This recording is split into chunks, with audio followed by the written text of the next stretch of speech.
Senhor Deus e Pai, muito obrigado, Senhor, pela oportunidade de aprendermos mais de Te cultuar e louvar o Teu nome. Fale conosco essa noite através do Teu Santo Espírito, porque só o Senhor é Deus, só Tu tens palavras de vida eterna. Muito obrigado, Senhor, por tudo aquilo que tens feito através de nossas vidas e em nossas vidas. No nome de Jesus. Amém. Amém, irmãos. A igreja pode estar se assentando e peço que aos poucos os irmãos possam estar abrindo as suas Bíblias na primeira epístola de João, na primeira carta do apóstolo João. Nós estaremos dando continuidade nesta noite à nossa série de mensagens. E já comentei na última vez que ela é inspirada no livro base de um autor muito renomado, conhecido como Estevão Ferreira. E aí, caso você queira adquirir o livro, está na descrição desse vídeo no YouTube. Vou lembrar lá de colocar. Já sabe, Estevão, se tiver 50 mil vendas, né, melhor dizendo, não esqueça de fazer uma doação para a Nova Vida. E aí, brincadeiras à parte, a gente vai estar colocando lá, quem quiser adquirir, estudar um pouco mais, refletir um pouco mais sobre a temática. Irmãos, a nossa série de mensagens, ela é chamada de Firmados no Amor. E o apóstolo João, ele é conhecido como o apóstolo do amor. É interessante o que Deus faz com a gente. Porque se você assistiu The Chosen ou leu os Evangelhos, você vai lembrar que ele é um dos filhos do trovão. Né? Ele tem essa característica. E às vezes Deus pega e molda o nosso coração de forma que quem nos conhece depois não acreditaria em quem nós éramos antes. E é sobre isso que a gente vai falar um pouco também nessa noite. Eu queria ler com vocês o capítulo 3, do verso 3 ao 6, né? Capítulo 3, verso 3 ao 6. Em pé e assentado como estamos, leiamos juntos. 1 João capítulo 3, a partir do verso 3. E todo o que tem essa esperança nele purifica a si mesmo, assim como ele é puro. Todo aquele que pratica o pecado também transgride a lei, porque o pecado é a transgressão da lei. E vocês sabem que ele se manifestou para tirar os pecados e nele não existe pecado. Todo aquele que permanece nele não vive pecando. Todo aquele que vive pecando não o viu nem o conheceu. E nessa noite nós temos o desafio de falar sobre as relações perigosas que existem entre o cristão e o mundo e entre o cristão e o pecado. Muitas vezes, irmãos, a Bíblia usa a expressão mundo, mas quando a Bíblia está falando de mundo, às vezes você tem que entender qual é o contexto da palavra. Por exemplo, às vezes a Bíblia fala da criação, do globo, da terra, das árvores, da chuva. Quando ela fala nisso, ela não se refere a esse mundo como mal, né? Nesse sentido de criação. Mas às vezes a Bíblia ela usa mundo como o sistema deste século ou como a corrupção generalizada espalhada nesta era ou como esta era dominada por Satanás. Por isso que a Bíblia fala, o mundo jaz no maligno.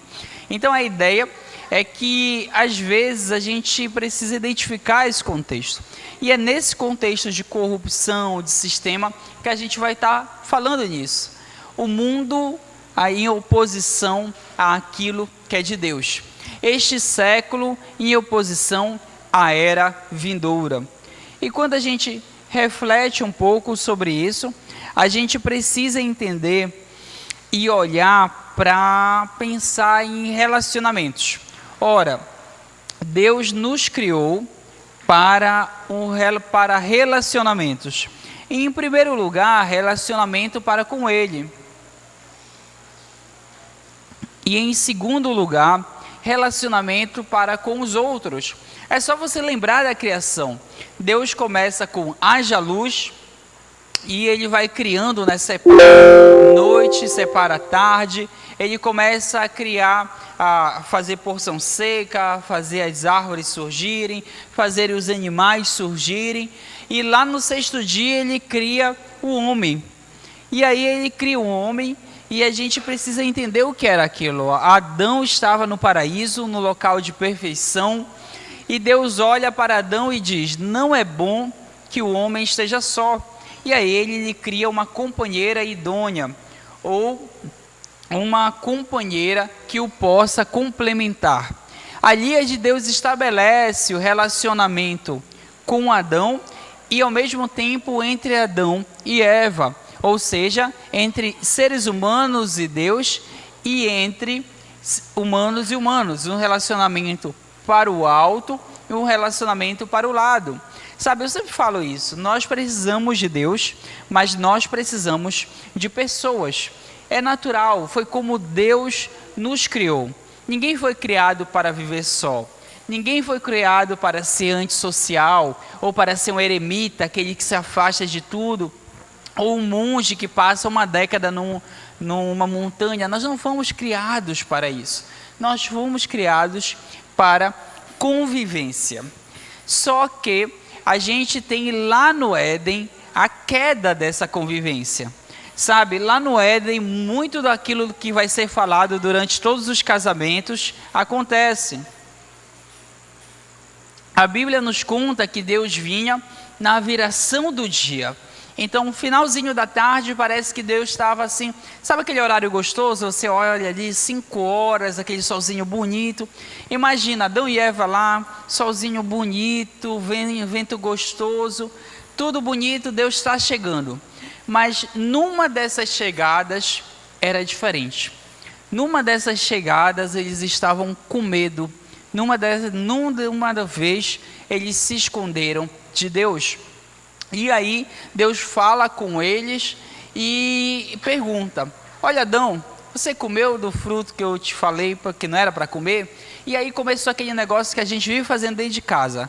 Foi ela, Senhor, né? Foi essa mulher que tu me deste, né? Quase que a gente fala, se tu não tivesse me dado, eu não tinha comido, né? Tá, foi assim, começou dentro de casa. Não sei se você não sei se acontece, mas às vezes dentro de casa se pergunta, quem fez tal coisa? Eu ainda nem posso acusar outra pessoa, mas eu falo logo, não fui eu, né? Eu falo assim, não sei se vocês fazem isso, mas criança fala, né? Quem quebrou tal coisa? Aí começa, não fui eu, mãe, não fui eu. O último que não falou, assim, você já olha, tá lá com a cara de culpado. A realidade é que o pecado, ele tende a quebrar o nosso relacionamento com o próximo. Observe que aquele que deveria liderar e proteger, agora é quem joga a culpa para a sua companheira. Aquela mulher que deveria estar próxima do homem é que também tem uma série de pecados. Irmãos, quando nós pensamos em relacionamentos, nós devemos pensar que o nosso coração, ele está cheio de pecado. E a gente falou de orgulho no domingo, eu fico pensando quanto o orgulho nos afeta, o quanto os pecados nos afetam. Por exemplo, eu já vi adolescentes que eram excelentes na escola, não estudarem para o vestibular, porque a prova na escola é muito fácil, alguma coisa assim, só para levarem bomba na prova do vestibular. Eu já vi pessoas não ouvirem os pais, acreditando que sabiam mais do que os pais, só para quebrar a cara e eu não te falei, não era assim? Quantas vezes, pelo nosso orgulho, nós ferimos uns aos outros? O fato é que desde o Éden, nós somos pecadores. E aqui, irmãos, sabe, a ideia aqui é que nós éramos humanos, nós somos humanos, né? Mas agora somos humanos manchados pelo pecado. O pecado nos faz, por vezes, inumanos nas atrocidades que cometemos. Sejam elas várias coisas, né? Eu olho, estamos cheios de criança aqui. Dia desse eu estava passeando com a Maitezinha na rua, um vizinho meu, não teme a Deus, não tem nada, mas ele comentou comigo, né? Como é que pode alguém fazer mal para uma coisa pequena como essa? E é verdade. O pecado nos torna aqueles que são capazes de fazer mal para coisas pequenas e indefesas como essa. O pecado nos leva a atrocidades. Mas a boa notícia, e a gente vê em 1 João, e aí você pode ir, no Evangelho de João 1:29, é que veio o Cordeiro de Deus que tira o pecado do mundo. E isso é uma excelente notícia. João Batista viu Jesus e fala: olha, o Cordeiro de Deus que tira o pecado do mundo. Aqui a gente precisa entender que a vinda de Jesus inaugura uma nova época. Sabe, 1 Coríntios 15:22 diz: porque assim como em Adão todos morrem, assim também todos são vivificados em Cristo. João 1:12 nos diz: mas a todos quanto receberam, deu-lhes o poder de serem feitos filhos de Deus, a saber, todos os que creem em seu nome. E aqui, irmãos, a gente tem uma realidade, uma nova natureza, um novo nascimento. Por exemplo, a gente está cheio de crianças aqui que nasceram uma vez e precisarão nascerem de novo. Mas ainda no Evangelho de 1 João 1:5, a gente quer responder uma pergunta. O crente peca? Essa é uma grande pergunta. O crente peca? Pode o cristão pecar? E sabe, irmãos, eu vou contar uma coisa para vocês. Eu me batizei pouquinho antes de sair do Evangelho. Não me orgulho, né, dessa saída. Normalmente o pessoal se batiza quando chega, né? Mas eu estava na Igreja Batista desde os 9 anos. Contei que sempre tinha uma família que me levava, mas eu nunca me batizava. E todo mundo falava para me batizar, e eu sempre respondia: não, irmãos, se batizar é muito sério, eu ainda sou muito pecador. Então eu criança, eu na minha inocência, eu acreditava que teria um dia que eu quase não pecaria. E aí nesse dia era a hora de me batizar. Observa que o batismo é um rito de iniciação, né? Para mim era o rito de ápice. Eu não tinha entendido o batismo. Mas aí a gente tem que entender se esse pensamento faz sentido. O verso 5 nos diz o seguinte: a mensagem que dele ouvimos é a que anunciamos a vocês. Deus é luz e nele não há treva nenhuma. E aqui eu quero dizer, eu olhava assim: como é que pode um Deus tão santo ter um filho tão pecador como eu? Como é que pode eu, pecador, servir a Deus? Sabe, por outro lado, João mesmo nos fala: se dissermos que mantemos comunhão com Ele e andamos nas trevas, mentimos e não praticamos a verdade. Aqui a gente entende o pecado como uma rebelião a Deus. Existem várias expressões para traduzir a palavra pecado, mas basicamente o pecado é quando você desobedece a Deus. Existe a lei de Deus e você desobedece ela. Ele é um estado tanto do seu corpo quanto da sua alma. E aí a pergunta é: o que acontece com alguém quando essa pessoa crê em Jesus? A gente precisa fazer esse marco aqui. E quando a pessoa crê em Jesus, existe aquilo que a gente chama de salvação. Nós acreditamos que a salvação é um ato, quase como um raio que cai na nossa cabeça, e a gente entende que é pecador, e então Jesus soprou vida no nosso coração, o Espírito Santo nos faz enxergar, e agora a gente olha: Senhor, eu preciso de Ti. A gente antes era cego, mas agora a gente vê, quase como um ato. E aí é nesse momento que a gente fala: eu quero aceitar Jesus. Eu não quero mais viver para mim, eu não quero mais ter a minha vida dessa forma. A gente precisa, eu preciso modificar. Mas, irmãos, o problema da salvação, ou não o problema da salvação, o problema da nossa condição é que a gente é muito pecador e a salvação não vai parar por aí. E aí existem 4 passos aqui, ou 4 etapas de salvação que o Estevão destaca aqui no seu livro. A primeira é a regeneração, que é quando você literalmente nasce de novo. Então você é regenerado. você está numa nova vida. A segunda é a justificação. E o que é a justificação? Vou contar para vocês numa história simples. Uma vez, eu tenho poucas memórias assim. Nunca fui uma criança que aprontou muito, sempre fui aquela criança mais quieta. Mas a minha irmã uma vez aprontou. Não lembro o que era, mas eu lembro que a minha mãe veio com o cinto em toda a sua glória.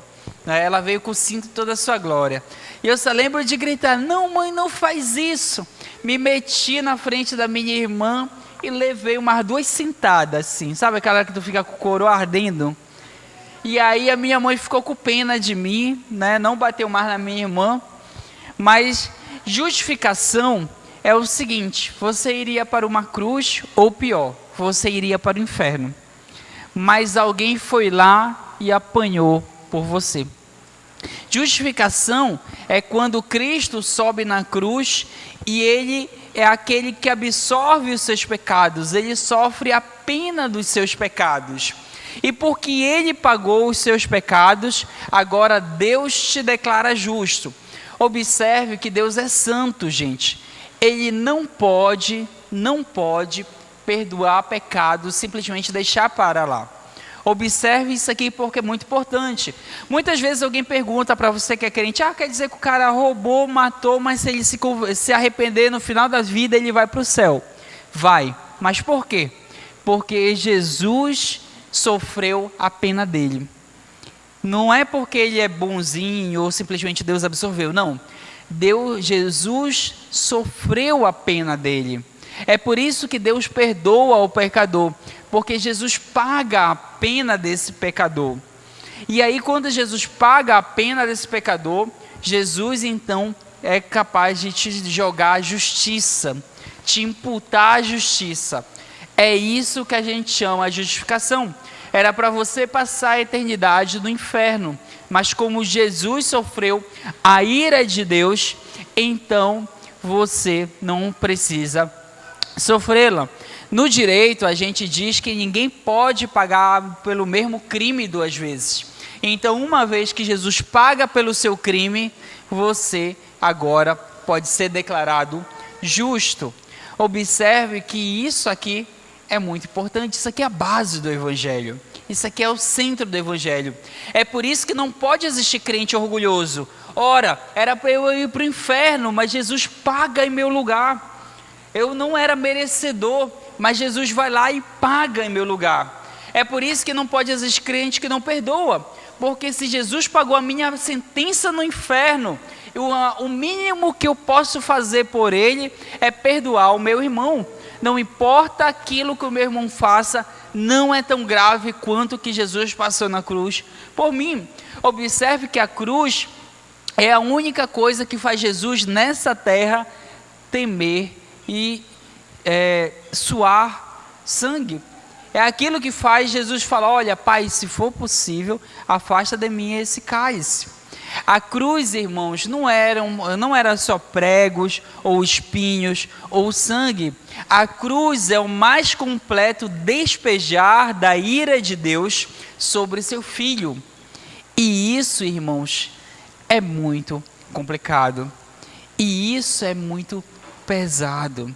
E isso, irmãos, é algo que a gente precisa considerar.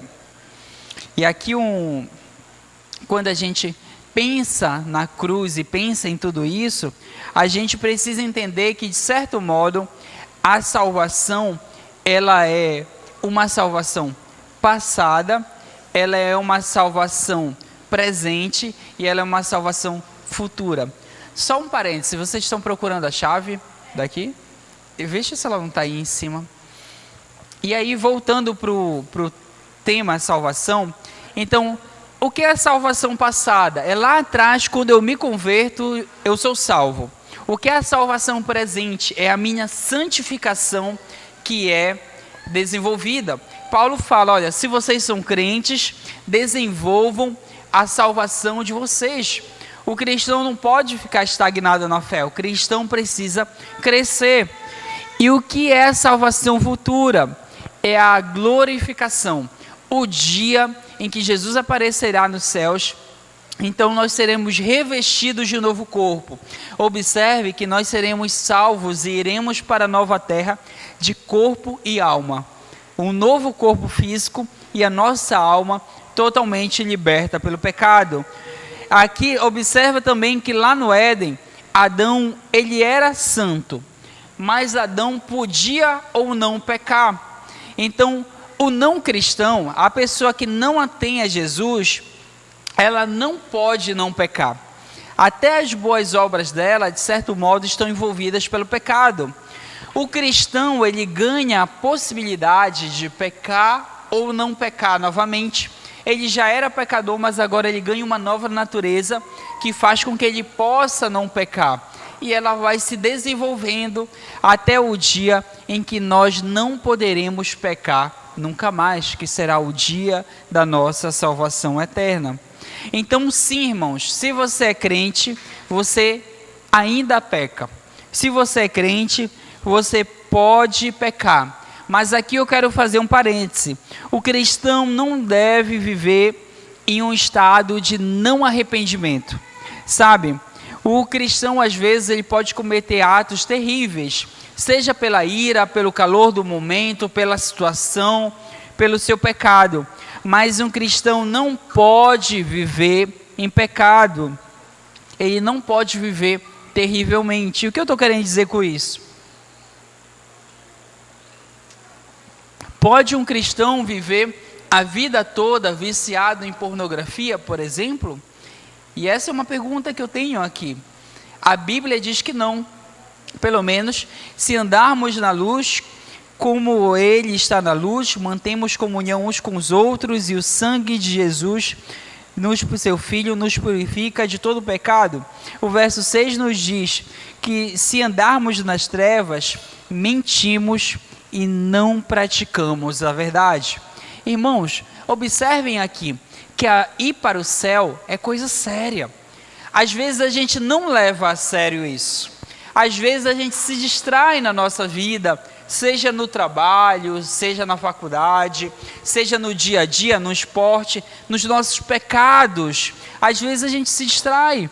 O que a Bíblia está falando é que aquele que anda nas trevas mente, não tem comunhão com Ele, irá para o inferno. Sabe, a gente precisa avaliar a nossa vida, passar um pente fino na nossa vida. Tiago nos fala, olha, sejam praticantes e não apenas ouvintes da palavra, enganando a vocês mesmos. Um cristão que não quer corrigir a sua vida, está enganando a si mesmo, está indo a passos largos para o inferno. Irmãos, é tempo de corrigirmos a nossa vida. E aqui é isso que o capítulo nos fala. Por exemplo, uma vez me perguntaram sobre eleição e salvação, e a pessoa me falou, então quer dizer que se for um eleito, um predestinado, ele pode passar 30 anos em adultério e vai ser salvo. Irmãos, um salvo, pelo que João está falando, ele não anda nas trevas. Um cristão pode passar 30 anos em adultério? É inconcebível essa ideia. Inconcebível essa ideia de um cristão assim. Por exemplo, um cristão ele pode matar uma pessoa? Pode, né? É uma situação muito extrema, mas ele até pode matar uma pessoa e ainda ser salvo, né? Seja no ataque de ira, alguma coisa, e ter consequências terríveis, terríveis. Né? Pode. Agora um cristão pode ser um matador de aluguel? Não. Aí a gente já é inconcebível para a gente. É isso que eu quero dizer. Sabe, eu vi um caso no jornal de um rapaz que foi preso, ele tinha matado mais de 100 pessoas. Aí o repórter perguntou para ele, né, matador de aluguel, aqui no interior do Pará. O repórter perguntou para ele, rapaz, você não tem sente nada de matar tanta gente? Aí ele, eu não mato ninguém, só faço furo, quem mata é Deus. E aí eu fiquei pensando, né? Achei a audácia do rapaz. Mas, irmãos, é inconcebível um cristão ser um matador de aluguel. É inconcebível um cristão passar 30 anos vivendo em adultério. É inconcebível um cristão ser alguém que extorque os outros ou um político ladrão a sua vida toda.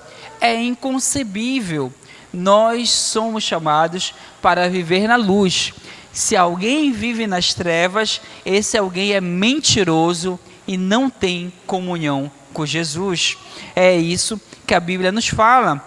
1 Tessalonicenses 4:7 nos diz que Deus não nos chamou para a impureza, e sim para a santificação. A nossa vida deve ser uma vida de santificação. 1 Coríntios 6:12 nos fala que todas as coisas me são lícitas, mas nem todas me convêm. Todas as coisas me são lícitas, mas não me deixarei dominar por nenhuma delas.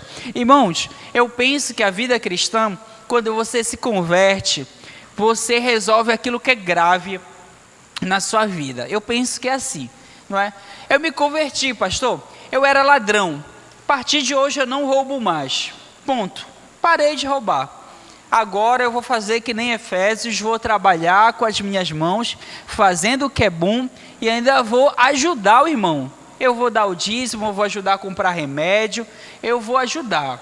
Se antes eu tirava, agora com o suor do meu rosto eu vou abençoar. Eu penso que a conversão é isso.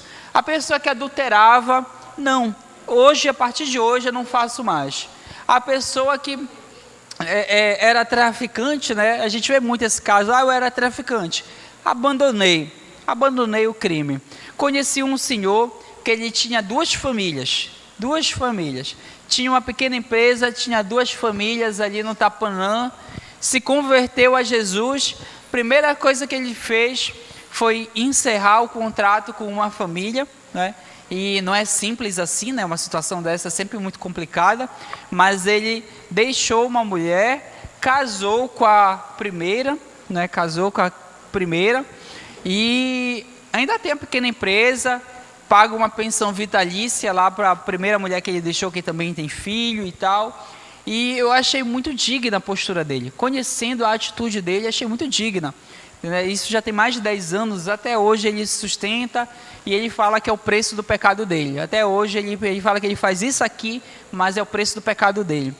E, irmãos, eu penso que a conversão ela faz isso em nosso coração, sabe?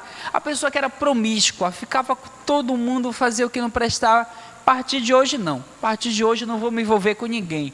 Só depois do casamento. Eu penso que a conversão ela tem esse efeito. E não é que a gente não possa tropeçar, mas a conversão ela tem esse rompimento. Quantas pessoas eu conheci um rapaz também que ele bebia muito, assim, era alcoólatra mesmo, bebia de ficar caído. Eu nem acreditei quando ele me disse que se converteu, né? É um homem de pouca fé. Mas desde aquele dia, nunca mais ele bebeu. Tem um outro senhor, que eu sempre saía do trabalho, senhor, 60 e poucos anos. Toda vez que eu saía do trabalho ali, pelas 13, 14 horas, e eu morava lá no final do Tapanã, eu via ele jogado na rua. Pegava ele, deixava ele na porta da casa dele, bêbado. Se eu largasse, ele caía. 60 e poucos anos. Nem acreditei também. Se converteu, até hoje, está lá, firme e forte para a glória de Deus. A conversão tem esse ato sobre a gente. Agora, irmãos, a conversão não para por aí. A gente precisa fazer um passo a mais. A conversão, ela tem coisas que você vai fazer e coisas que você vai parar de fazer. Por exemplo, a conversão vai pedir que você tenha vida devocional, ore, leia a Bíblia, você tenha comunhão com a igreja, você contribua. Ela vai fazer tudo isso, mas também a conversão vai pedir que você pare de fofocar da vida do irmão. Vai pedir, irmãos, que vocês vençam aqueles vícios que parecem invisíveis, pecados que parecem invisíveis. Orgulho, avareza, gula é algo que a gente precisa bater bastante, não é?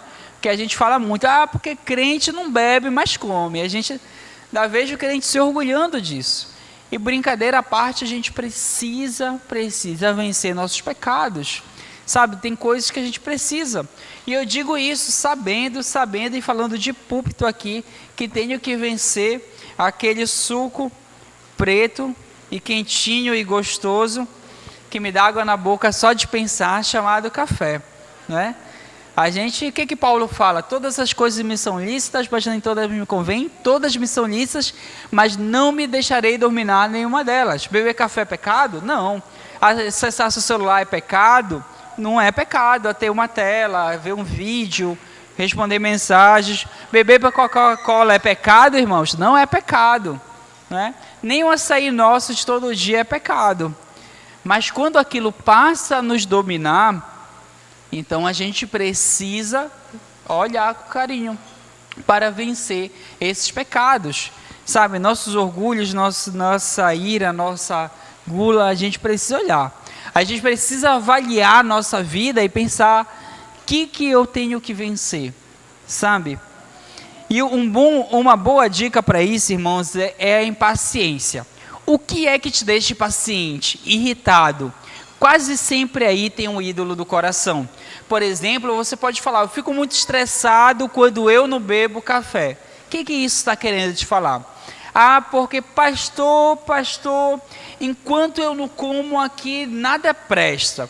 E, irmãos, o que isso está querendo falar? Não é? Por exemplo, imagina que uma criança, você lá deixou a casa limpa, perfeita. Aí seu filho vai lá, quebrou um vaso de planta, derramou terra, você lá e surra aquela criança. O que isso está falando sobre o seu coração?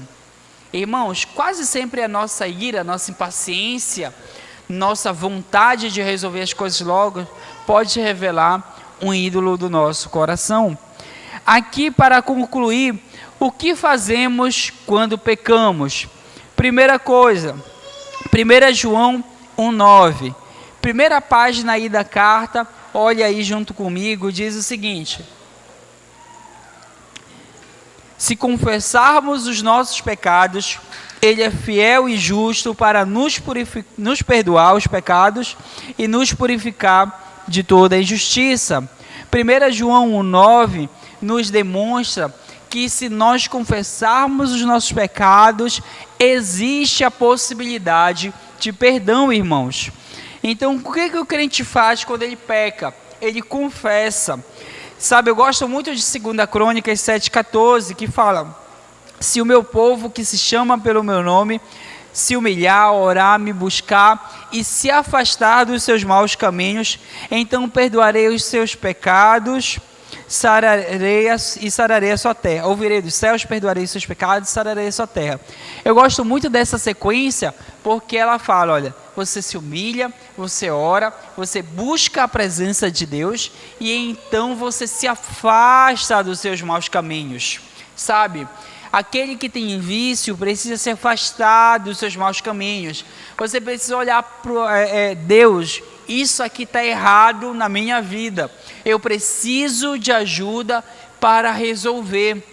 Eu preciso de ajuda para vencer esse pecado.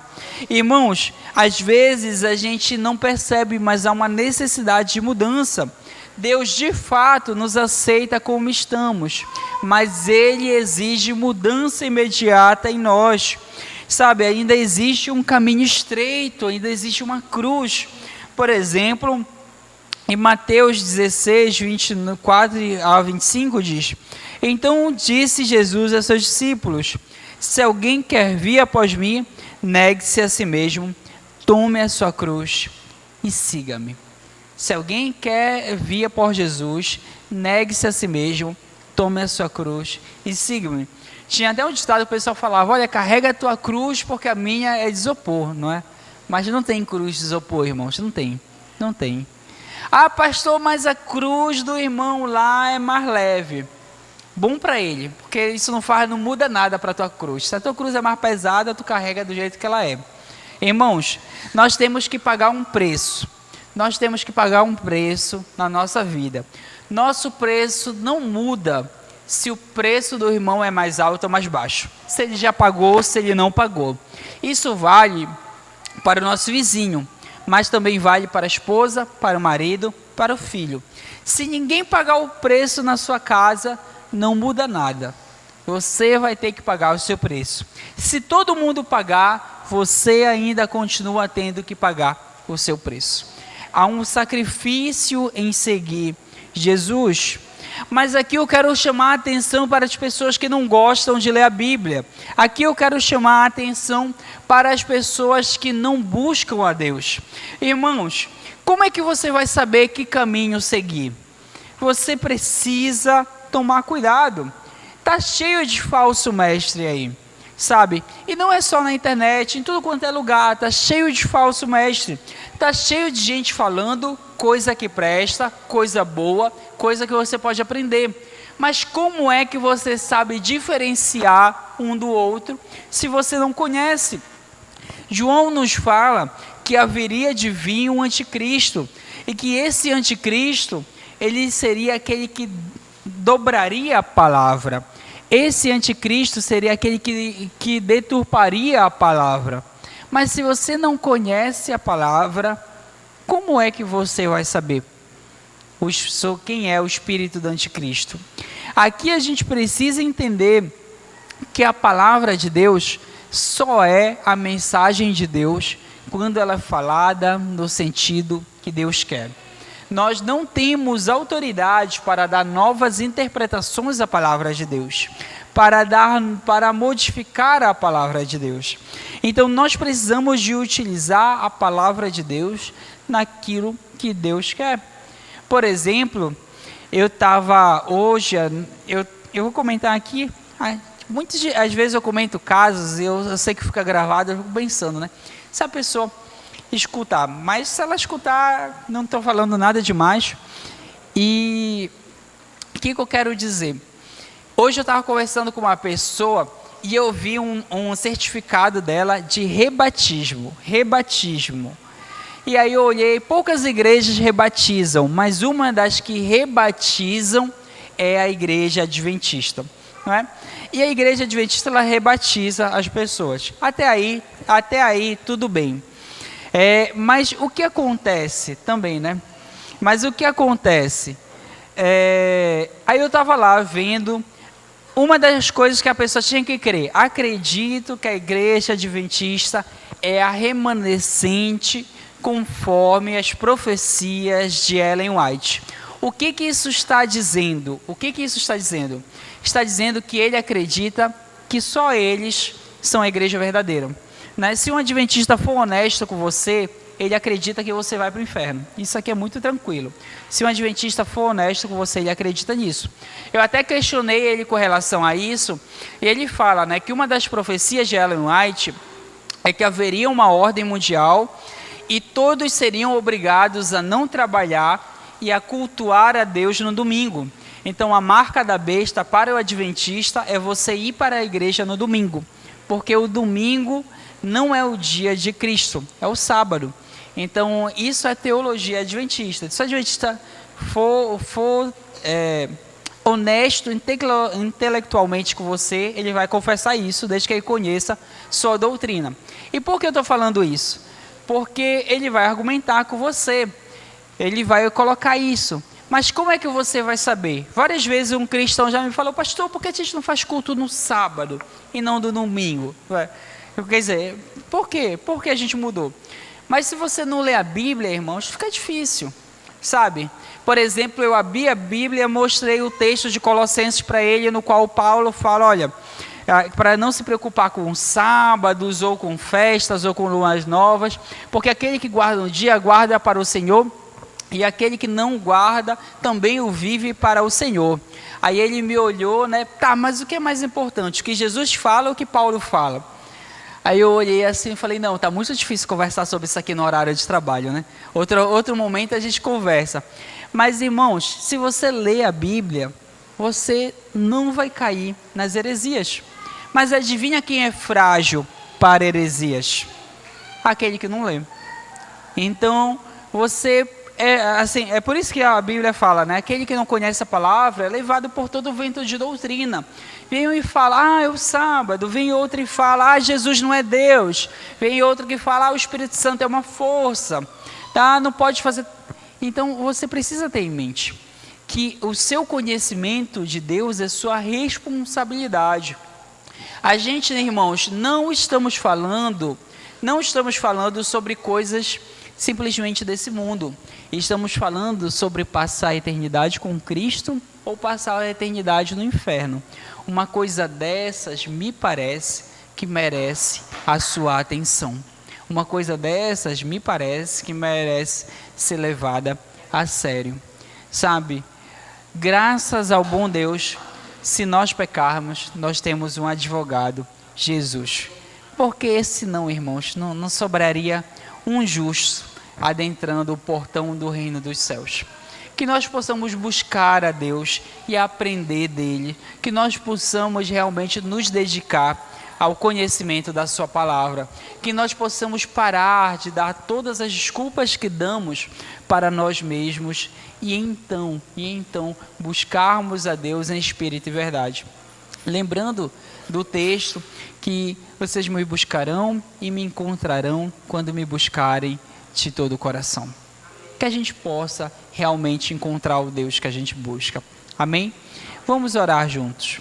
Senhor Deus e Pai, nós estamos aqui reunidos, nós estamos aqui buscando aprender mais de Ti. Sabendo, Senhor, que nós somos falhos, que nós ainda não vencemos o pecado completamente, mas nós estamos aqui, Senhor, como pessoas que ao invés de semear para a carne e colher corrupção, estão buscando semear para o Espírito e colher vida eterna. Ajuda-nos, Senhor, a semear vez após vez, semear e semear, até o dia em que nós seremos glorificados com Cristo, em que ganharemos um novo corpo, em que seremos totalmente restaurados. Senhor, até lá, ajuda-nos a escolhermos a porta estreita, o caminho estreito. Ajuda-nos, Senhor, a negar a nós mesmos, abandonar nossas práticas más, carregar a Tua cruz e seguir. Ah, Senhor, nós sabemos que foi pago um alto preço e graças a esse preço alcançamos salvação, mas sabemos também, Senhor, que há uma necessidade de desenvolver a nossa salvação. Há uma necessidade de nos santificarmos, de lavarmos nossas mãos, de lavarmos nossas vestes e nos aproximarmos de Ti com mãos limpas. Senhor, perdoa os nossos pecados, perdoa os nossos vícios, perdoa, Senhor, nossa pouca disposição e força para Te buscar. Ajuda-nos, Senhor, a ter o nosso coração fervendo. Dai-nos, Senhor, fome e sede de Ti. Acende, Senhor, a chama do Espírito em nosso coração, para que nós possamos orar com fervor, ler a Tua palavra com prazer, ter alegria na comunhão dos santos, servir com um coração voltado para Ti. Ajuda-nos, Senhor, a contribuir cada um com aquilo que o Senhor dispôs no nosso coração, a usar os nossos dons e talentos para servir o Teu reino. E então, Senhor, saber que nessa breve vida que nós temos aqui,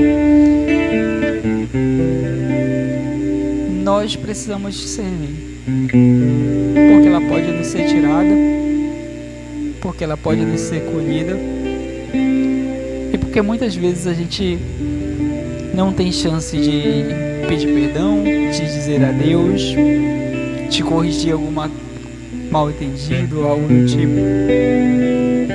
Senhor, perdoa-nos, abençoa-nos, porque nós precisamos de Ti. Amém.